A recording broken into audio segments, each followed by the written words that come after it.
छोरा तू लगता है रखना हमसे दूरी।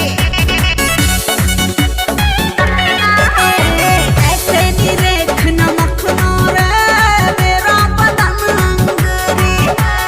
छोरा छी छोरा तू लगता है रखना हमसे दूरी। तेरी पतली कमर तेरी कम सिम उमर उद्घाटन में आज कर देता हूँ। पांडे जी का बेटा हूँ चुम्मा चिपक के लेता हूँ। हाँ पांडे जी का बेटा हूँ चुम्मा चिपक के लेता हूँ।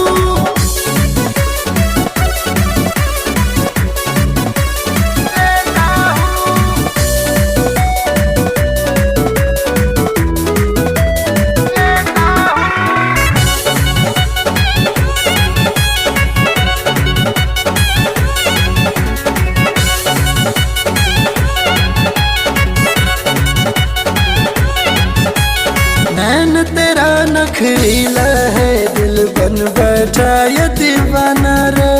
डालना ऐसे गाना मुझ पे खोज के नया बहाना रे। खोज के नया बहाना रे। नैन तेरा नखरीला है दिल बन बैठा ये दीवाना रे। डालना ऐसे गाना मुझ पे खोज के नया बहाना रे। मेरी बंजाल भर तू आ जा इधर तुझे बाहों में आज भर लेता हूँ। पांडे जी का बेटा हूँ चम्मा चिपक के लेता हूँ। हाँ पांडे जी का बेटा हूँ चम्मा चिपक के लेता हूँ।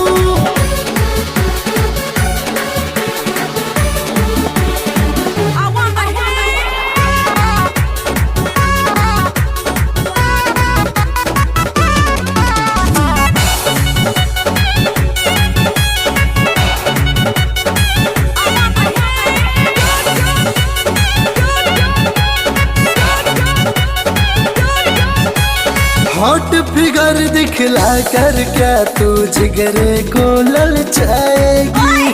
तुम जैसे परवाने को ये परी हाथ न आएगी। परी हाथ न आएगी। हॉट फिगर दिखला कर क्या तू जिगरे को ललचाएगी। तुम जैसे परवाने को ये परी हाथ न आएगी। तेरे होठों का जाम कर दे मेरे नाम ये ऑफर मैं तुझको देता हूँ। पांडे जी का बेटा हूँ चुम्मा चिपक के लेता हूँ।